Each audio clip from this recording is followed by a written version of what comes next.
또 내가 보니 흰 구름이 있고 구름 위에 인자에 같은 이가 앉으셨는데 그 머리에는 금 면류관이 있고 그 손에는 예리한 낫을 가졌더라. 또 다른 천사가 성전으로부터 나와 구름 위에 앉은 이를 향하여 큰 음성으로 외쳐 이르되 당신의 낯을 휘둘러 거두소서. 땅의 곡식이 다 익어 거둘 때가 이르렀음이니이다 하니 구름 위에 앉으신 이가 낯을 땅에 휘두르매 땅의 곡식이 거두어지니라. 자, 오늘 14절에서 16절까지 한번 좀 우리가 서론을 조금 잠깐 짚고 넘어갈게요. 14절에 보면 내가 보니, 원어에는 요한이 크게 놀라워하면서 감탄사로 보라! 흰 구름이 있고 구름 위에 인자 같은 이가 앉으셨는데, 이렇게 하는 거예요. 그 머리에는 금 면류관이 있고 그 손에는 예리한 낫을 가졌더라, 이렇게 외치는 거예요. 자, 흰 구름이 있고 구름 위에 인자 같은 이가, 이렇게 했는데 희다라는 건 뭐예요? 거룩하다는 뜻이에요. 구름, 하나님의 임재를 상징한다고 그랬죠. 그 구름 위에 인자와 같은 이라고 그랬어요. 인자는 예수 그리스도이시지요. 그런데 예수 그리스도와 같은 이, 이렇게 보면 되겠죠. 결국 그게 뭐예요? 하나님의 백성들과 그 영광 중에 함께 계신다라는 거지요. 자, 앉으셨다라는 것은 뭐예요? 앉았다라는 것은 카테마이, 헬라어로 권력, 권세를 말하는데 왕의 권세를 상징하는 것을 앉으셨다라고 이렇게 표현하는 거예요. 그 머리에는 금면류관이 있고, 금면류관이 있다라는 것은 왕의 권세를 나타내고 있는 표현인데 그 영원한 승리의 관이다라는 거예요. 금은 변하지 않잖아요. 영원하다는 거죠. 그래서 성육신과 부활을 통해 사단을 이기신 그리스도의 승리와 세상에 대한 그분의 영원한 통치권을 나타내기 위해서 이렇게 표현을 했다고 그래요. 자, 그 손에는 예리한 낫을 가졌더라. 낫이라는 건 들의 파손이라고 하는데 추수와 관련된 표현으로 말씀하고 있어요. 낫이라는 것은 말씀을 말씀하고 있는 거예요. 십자가의 일을 말하고 있는 거예요. 예수 그리스도가 십자가에 죽으셔서 말씀이 되어 이루신 예수님의 행하신 일, 즉 사역을 말씀하고 있는 건데, 이 낫이 뭐냐? 날카로운 낫을 가졌다라는 것은 추수가 신속히 정확하게 효율적으로 이루어질 것을 이렇게 보여주고 있는 말씀이에요. 15절을 보겠습니다. 또 다른 천사가 성전으로부터 나와, 또 다른 보내심을 받은 천사라고 그랬죠. 그러니까 앞에서 나온 천사들의 그 내용을 조금 다른 표현으로 다시 또 말하고 있는 거예요. 그래서 성전으로부터 나와, 이 성전은 뭐예요? 어린 양의 희생을 전제함으로 하늘 성전을 말하고 있는 거예요. 구름 위에 앉은 이를 향하여, 위에 앉은 이를 향하여, 이것은 천사가 지금 구름 위에 앉아 계신 예수님에게 외치는데 이제 거두어 추수할 때가 되었다는 것을 극적으로 이렇게 표현하는 내용이라고 합니다. 자, 큰 음성으로 외쳐 이르되, 천사의 외침은 열국의 심판을 선언한 요엘 선지자를 이제 통해서 말씀한 것을 인용해서 이제 한 건데, 선포하게 되는데, 요엘 선지자에 조금 있다가 3장 12절의 말씀을 함께 읽겠습니다. 자, 당신의 낫을 휘둘러 거두소서. 휘두러 거두르라는 거야. 그러니까 말씀을 드러나게 하소서 이렇게 외치는 거야.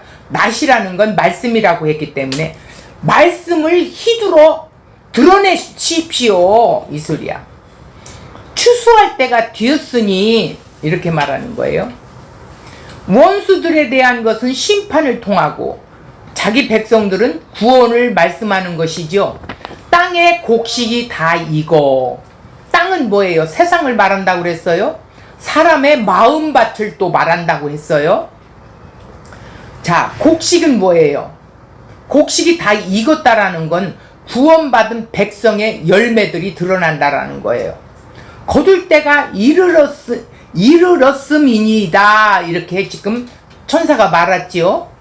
심판을 통해 이루시는 구원, 곧 자기 백성들을 천국의 아들들로 확연히 드러내시는 의미로 이렇게 구절을 썼던 거예요. 그러니까 여기서 다시 말한다면 낫은 심판과 구원을 말씀으로 전하는 거지요.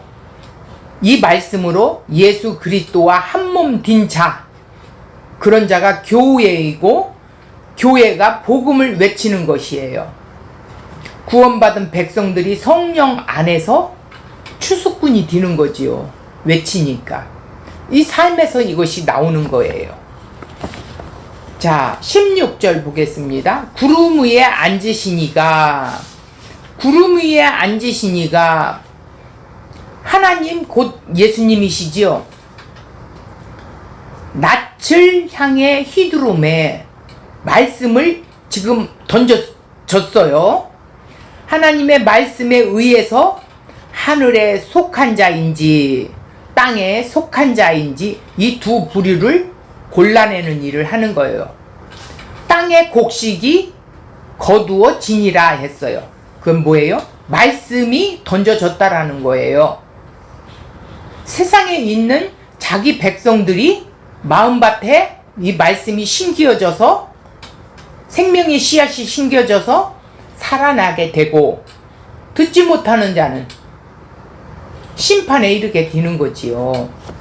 자, 이렇게 좀 간략하게 보고 나서 원고로 들어가면 좀 더 이해하기가 쉽습니다.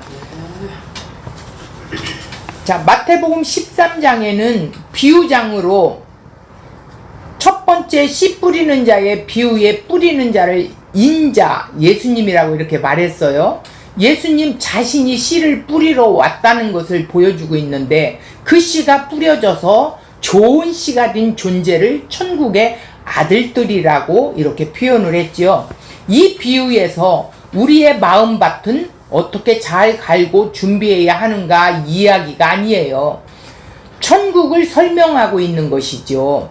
천국은 예수님 자신이 이 땅에 오셔서 선포하신 내용은 결국 뭐예요?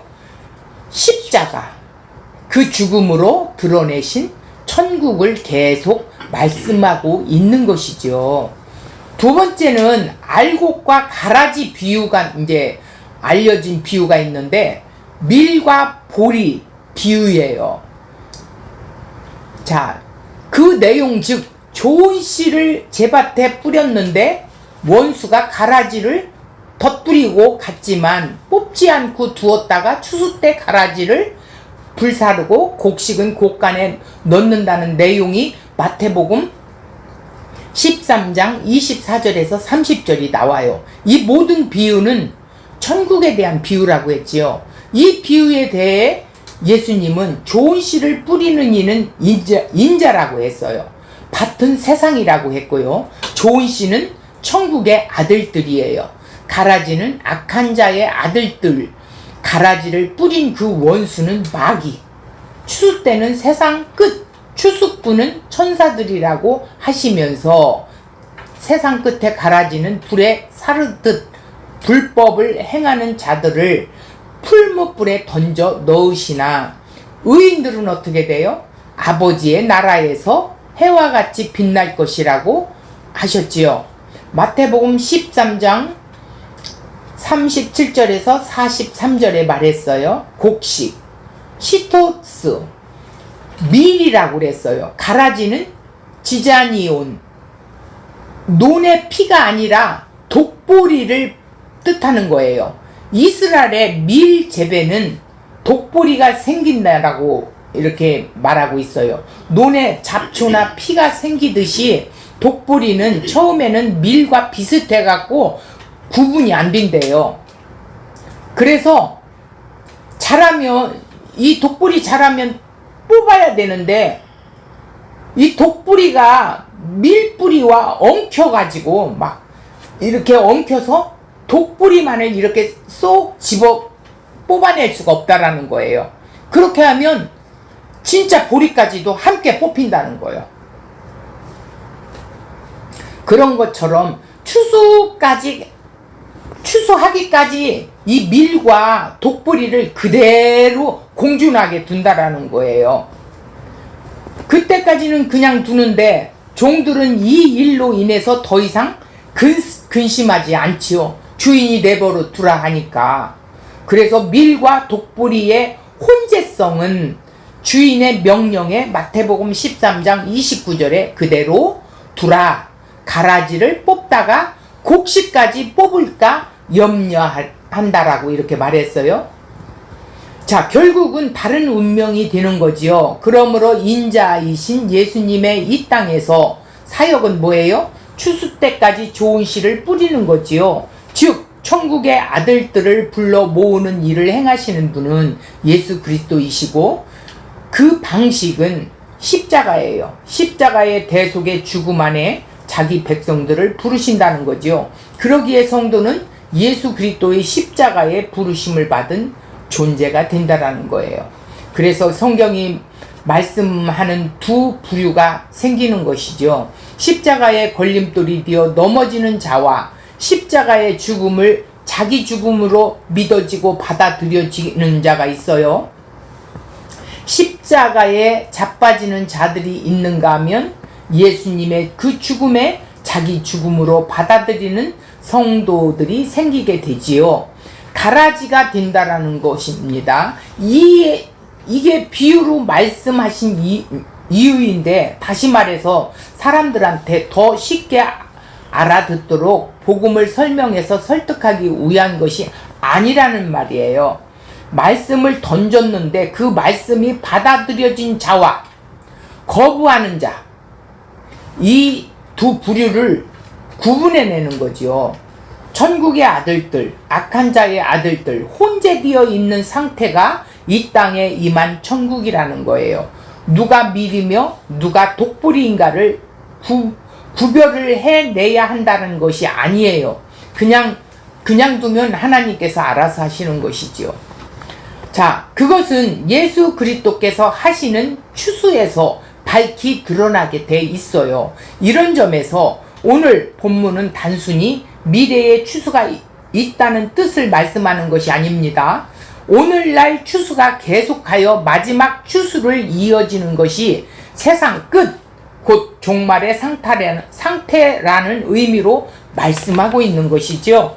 계시록 14장 14절에서 20절까지는 자, 6절에서 12절처럼 새 천사가 의해 사건이 진행되는데 본문에 명시되지 않았지만 반복이라는 것이에요. 같은 의미의 말씀을 다시 다른 표현으로 우리에게 해주시는 뜻인데, 14절에서 16절은 첫 번째 천사, 17절은 둘째 천사, 18절에서 20절은 세 번째 천사에 의해서 이렇게 말씀이 드러나게 되는 것을 말하고 있어요.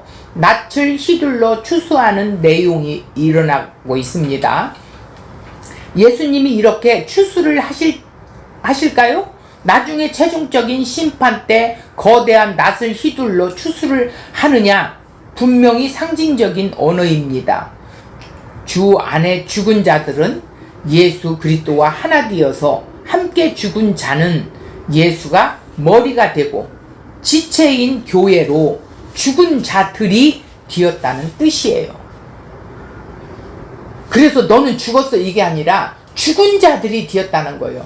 그러니까 죄와 사망에서 너희는 죽어서 그 십자가로 인해서 예수와 함께 죽은 자야.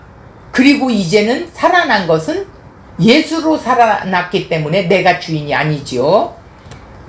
하나님께서 어떻게 거두시느냐 하는 것을 말씀하는 것이 오늘 본문 내용이에요. 두 종류의 추수에 대해 말씀하는데 14절에서 16절에 자기 백성들을 거두는 추수이고 17절에서 20절까지가 또 심판을 위해 추수한다라는 말씀이 또 이제 계속해서 나오게 됩니다. 자, 오늘 본문 14절을 보겠습니다. 또 내가 보니 흰 구름이 있고 구름 위에 인자와 같은 이가 앉으셨는데 그 머리에는 금면류관이 있고 그 손에는 예리한 낫을 가졌더라. 또 내가 보니 요한은 무엇인가 보고 그 놀라움을 외쳤어요. 원어에는 크게 놀라서 외치는 소리라고 보라! 라고 하는 감탄사로 이렇게 돼 있어요. 지역한다라는 건 뭐예요? 충실하게 번역했다라는 뜻이죠. 그리고 나는 보았다. 보라! 흰 구름이다. 그 구름 위에 앉으신 이가 같은 일을 이라는 말입니다. 보라! 구름 위에 인자와 같은 일을 보라! 구름 위에 있는 분을 강조하고 이렇게 표현한 이유는 흰 구름 위에 있는 분에게 집중하도록 하기 위해서라는 것이죠. 인자와 같은 이가 앉으셨는데 이 뜻은 흰 구름 위에 있는 분을 인자와 같은 이라고 하였는데 다니엘서의 말씀을 배경으로 했어요. 왜 인자라고 하지 않고 인자와 같은 이라고 했을까요? 요한은 환상을 보는 것을 계시 안에 들어간 상황이에요.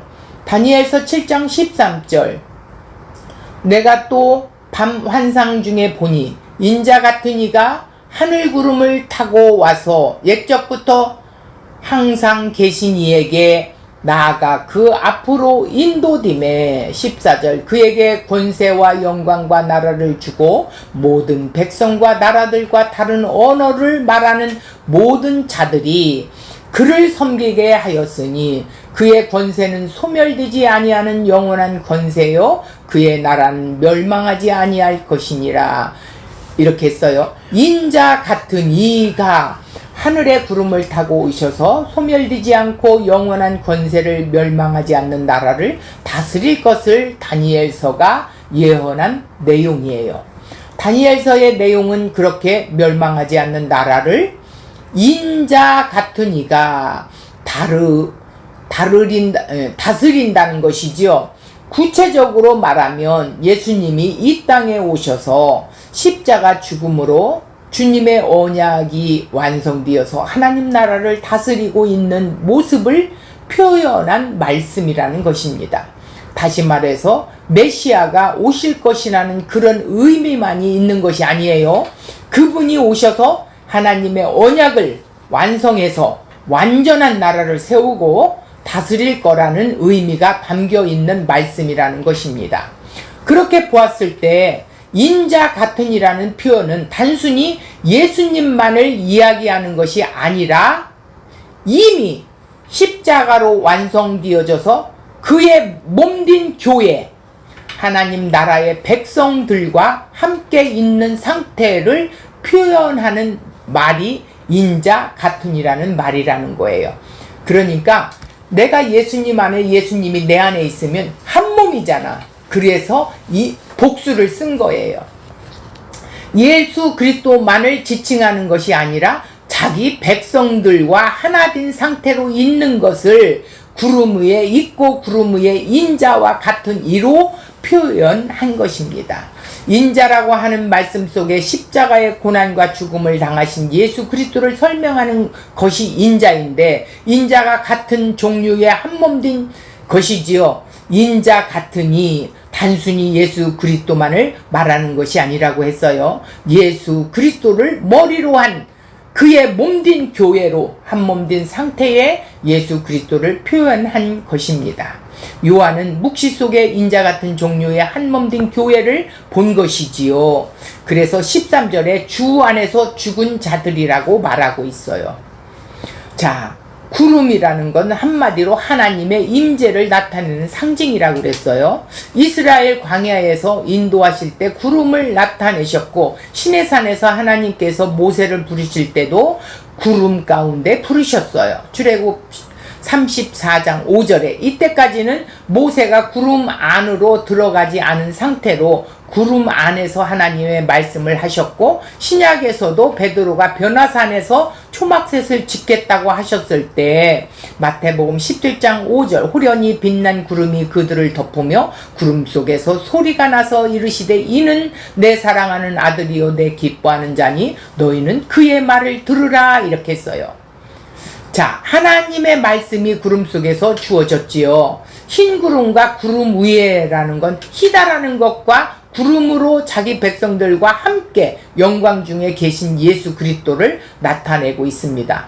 변화산이든 시내산이든 아직 십자가 전이니까 구름 밖에 있는 상태로 나타내고, 이제 예수 그리스도의 구원이 완성된 거룩한 상태에는 구름과 함께 있는 예수 그리스도를 표현한 것이죠. 그러니까 예수님이 이미 이루셨기 때문에 한 몸이 된 거예요. 자, 앉으셨는데 카데마이 4장 2절에 보면 하나님을 보좌 위에 앉으시니 같은 단어로 왕의 권력을 상징하는 표현이에요.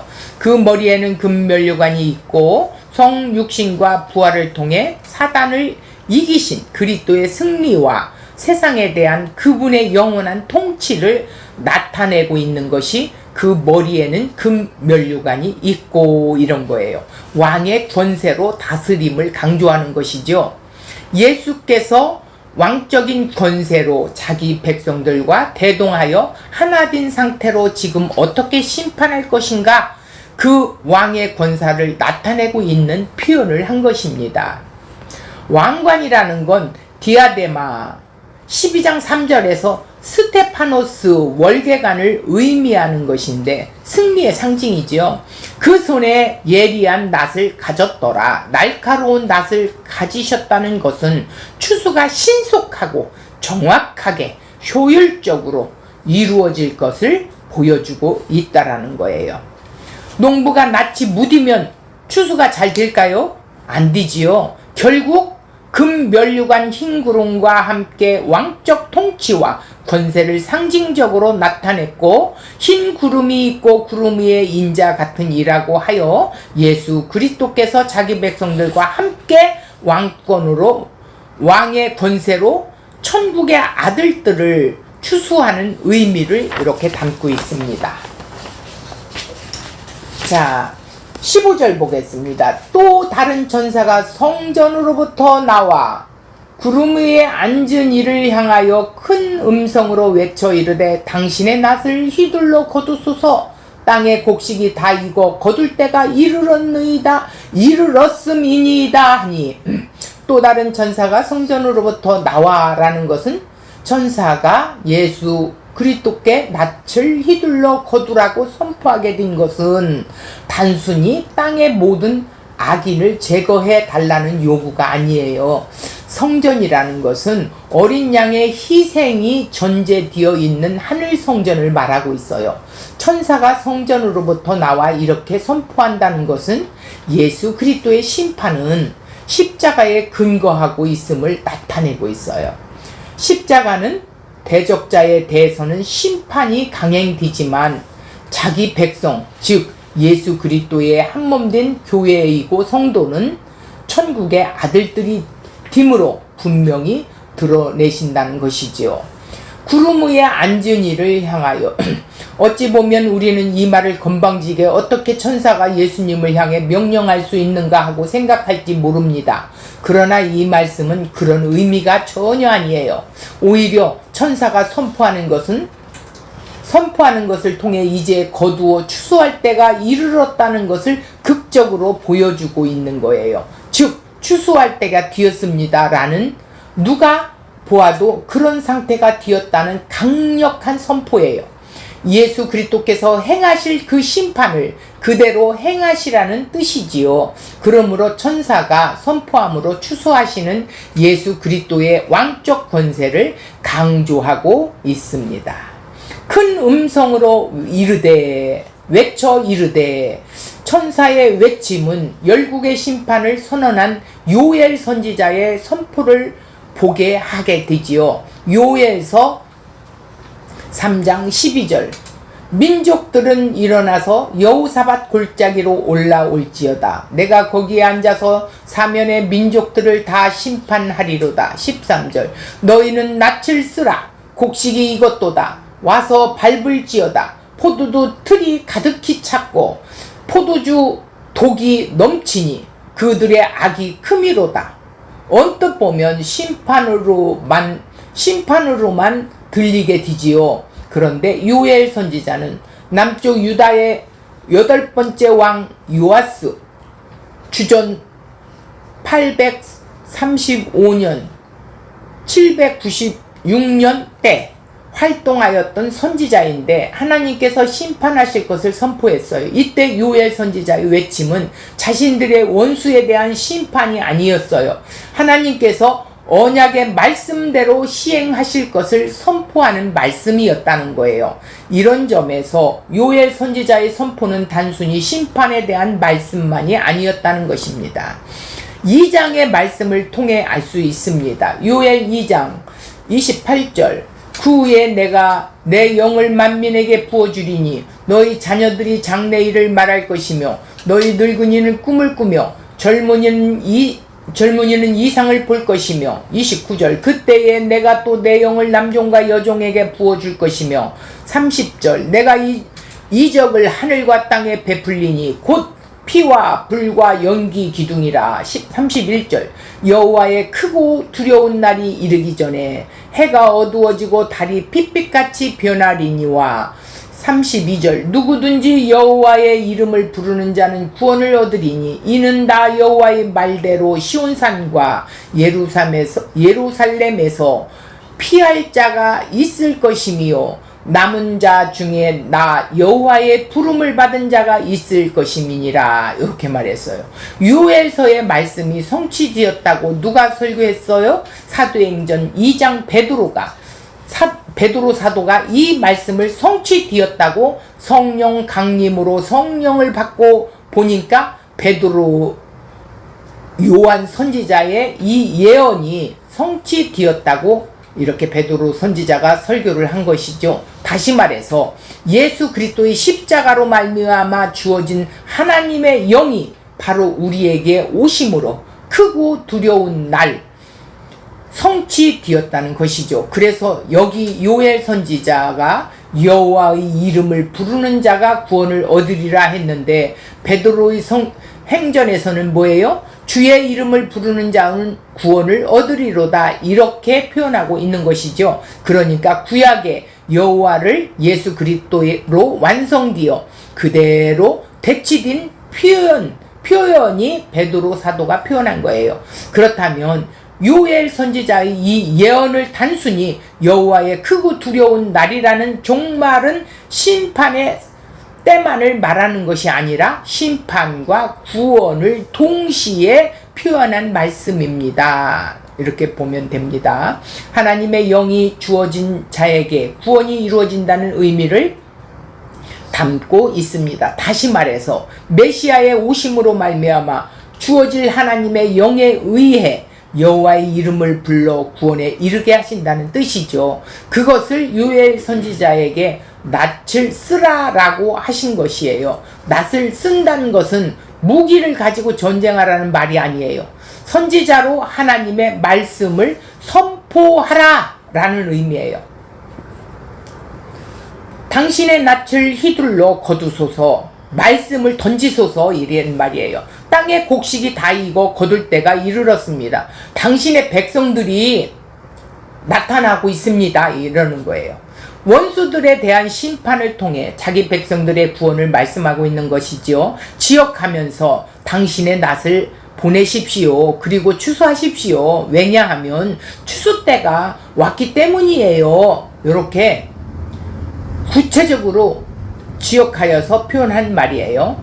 즉 예수 그리스도께서 말씀으로 이 땅에 오심으로 이미 추수가 이루어졌다는 의미이죠. 마태복음 10장 34절 내가 세상에 화평을 주러 온 줄 생각하지 말라. 화평이 아니요 검을 주러 왔노라라고 하였을 때 검이란 마카이라는 말씀에 의해 심판을 의미하지만 마가복음 4장 29절에는 열매가 익으면 곧 낯을 대나니 이는 추수 때가 이르렀다라고 하며 낫은 들의 파손의 추수와 관련된 표현을 쓰고 있다고 했습니다. 검을 주러 왔고 그래서 심판을 드러내고 또 예수님의 십자가의 죽음으로 지금 곡식이 열매로 익어서 낯을 대는 추수가 이루어진다는 뜻을 말하고 있습니다. 그런 심판과 구원이 무엇으로 이루어진 것인가요? 말씀으로 이루어진 거지요. 말씀으로 완성된 거예요. 그런 뜻이라는 겁니다. 이것이 곡식의 열매가 익으면 낫을 댄다는 이런 표현을 하는 것입니다. 그러므로 추수한다는 말은 심판을 통해 이루시는 구원, 곧 자기 백성들을 천국의 아들들로 확연히 드러내신다는 의미예요. 당신의 낫을 대십시오. 이 말은 말씀을 보내십시오 라는 의미예요. 어렵게 생각하면 안 됩니다. 예수 그리스도 그분이 이미 말씀으로 이 땅에 오신 것입니다. 이것을 우리가 시간적인 개념 속에서 이해하면 안 되지요. 계시록은 묵시인 것이에요. 이미 완성된 것을 이렇게 지금 요한을 통해서 펼쳐 보인 거예요. 표현한 거예요. 낯을 휘두름은 추수 때가 되었다는 뜻이고 추수 때는 마태복음 13장 39절에 의하면 세상 끝과 관계가 있습니다. 세상 끝에는 밀과 보리를 가르는 일이 있을 것이라고 마태복음 13장 30절에도 말하고 있어요. 지금 역사 속에서 이루어지고 있는 것이지요. 자, 16절 구름 위에 앉으신 이가 낯을 땅에 휘두름의 땅의 곡식이 거두어지니라 이랬어요. 자, 낯을 땅에 휘두름에 땅의 곡식이 거두어지니라. 여기도 또 지역하면 뭐예요? 낯을 땅에 던졌다. 그때 그 땅이 추수되었다라는 말이에요. 말씀이 던져졌다. 그랬더니 그 말씀으로 인해서 추수가 되었다라는 의미예요. 낯을 땅에 휘두름에 낯을 땅에 던졌다. 일 안 하려고 농부가 낯을 내팽개치려고 작정했다는 것이 아닙니다. 땅이 추수되었다는 것은 둘로 나누어져서 명확하게 드러났다는 뜻이에요. 오직 말씀에 의해서만 하늘에 속하였는지 또 땅에 속하였는지 드러날 뿐이라는 것이죠. 결국 십자가로 천국의 아들과 악한 자의 아들들로 이렇게 드러나게 된다라는 말씀입니다. 하늘에서 말씀으로 이 땅에 오신 예수 그리스도에 의해 땅적 존재들이 하늘의 아들들로 추수됩니다. 이는 십자가의 예수 그리스도 안에 분명히 드러나고 있습니다. 누가 일하심으로 되는 건가요? 계시록 14장 13절에 보면 성령이 이르시되 그러하다. 하늘에서 말씀이 주어졌습니다. 그 말씀이 내 안에 들어와 받아졌으면 말씀이 된 자가 된 것이죠. 이것을 성령이 이루신다는 거예요. 그 하늘에서 말씀이 주어진 것을 성령께서 완벽하게 수행해 내신다라는 의미죠. 성령께서 자기 백성들을 찾아가서 눈과 귀를 열어주고 말씀을 듣고 깨달아지게 하는 거예요. 그래서 마음밭에 풍성하게 채워지게 해서 성숙하게 하는 거죠. 이것이 내가 하는 것이 아니라 성령이 하시는 거예요. 성령께서 추수꾼이 되시는 것입니다. 성령께서 일하신다는 것입니다. 그러니까 신천지에서 추수꾼 모집해서 자신들이 추수꾼이라고 말씀하고 말씀과 전혀 상관없는 헛짓을 하고 있는데 전혀 추수꾼과 상관없는 것이지요. 추수는 무엇입니까?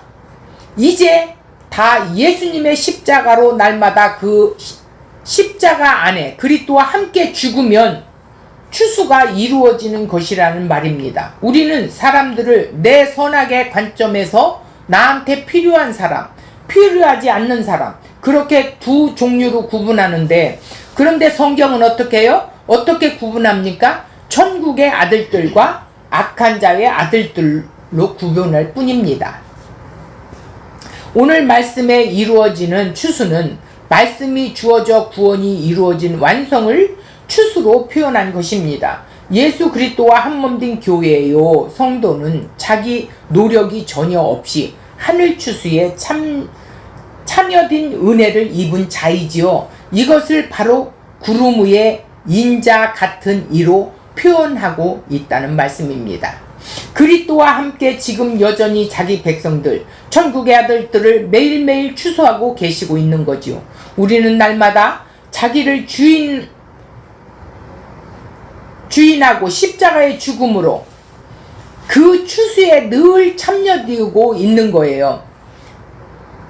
그러니까 우리는 날마다 나 자신이 주인 돼서 살면 안 된다는 거, 십자가에 죽어야 된다는 것이죠. 그 추수에 의해 참여된다라는 것이죠. 그래서 예수 그리스도의 추수는 종말에 나중에 다시 오셔서 하는 추수가 아니라 지금 날마다 우리는 죽고 주님 안에서 죽은 자들은 이 죽은 자들을 거두시는 그 추수를 날마다 이루어 내신다라는 거예요. 오늘 이 은혜가 날마다 우리에게 있어야 추수된 자고 추수에 참여된 추수꾼이 되는 것이지요. 그러니까 우리가 십자가로 날마다 나를 비춰보면서 내가 주인 되어서 살아있는 상태로 되면 안 된다라는 거예요. 나는 십자가에 이미 죽은 자다라고 봐야 된다라는 것이죠. 그런 자가 주님과 함께 인자 같은 이로 주님과 함께 어떻게 해요? 이 추수를 지금 함께 동참하고 있는 거예요. 자, 결론적으로 보면 14장 전체 주제인 땅 위에 속량함을 받은 자인 시온산 어린 양과 함께 새 노래를 부르는 14만 4천 명에 속하지 않으면 최후 심판을 피할 수 없다는 권면과 권고가 있었죠. 14만 4천은 뭘 하겠대요? 상징적인 구원받은 하나님의 백성의 수라는 거예요. 상징적인 숫자예요. 오늘 본문은 영원한 복음 가운데 구원에 관한 내용을 말하고 있습니다. 사도 요한이 보는데 흰 구름이 있고 구름 위에 사람의 아들과 같은 이가 있고 그 머리에 금면류관이 있다고 그랬어요. 손에는 예리한 낫을 가지고 있다고 그랬어요. 추수하는 분이 예수 그리스도이십니다. 또 다른 천사가 구름 위에 앉은 이를 향하여 낫을 휘둘러 거두라고 이렇게 했어요. 땅에 곡식이 다 익었다고 했습니다. 천사가 예수께 하는 말이 됩니다마는 천사는 하나님의 말씀을 선포하는 역할이기에 이렇게 말한 거예요. 구름 위에 앉으신 이가 낯을 땅에 휘두르자 곡식이 거두어진다는 것입니다. 구원은 예수님께서 친히 하시는 거예요. 성도들은 거두어 드리는 일은 친히 낯을 휘두르신다는 것입니다. 가을에 곡식이나 다 익으면 추수하여 창고에 들이듯 마지막 때 하나님께서 허물과 죄로 죽었던 자기 백성들을 생명을 주어 살려내고 또 교회로 또 천국을 함께 살아가는 존재로 만드시는 것이죠. 이것이 우리의 소망이고 기쁨의 이유예요. 결국은 오늘 말씀하신 것은 뭐예요? 하나님의 백성들과 한몸 되어서 지금도 여전히 예수님은 추수를 하고 계신다라고 말씀하고 있는 것입니다. 그때까지 우리는 늘 나는 죽은 자로 예수님과 함께 다시 살아나서 그분과 함께 살아가는 그분의 길을 함께 가는 것이 오늘날 우리의 기쁨이고 소망입니다. 자, 오늘 이 말씀을 한 주간 동안 붙들고 승리하는 저와 여러분이 되었으면 좋겠습니다.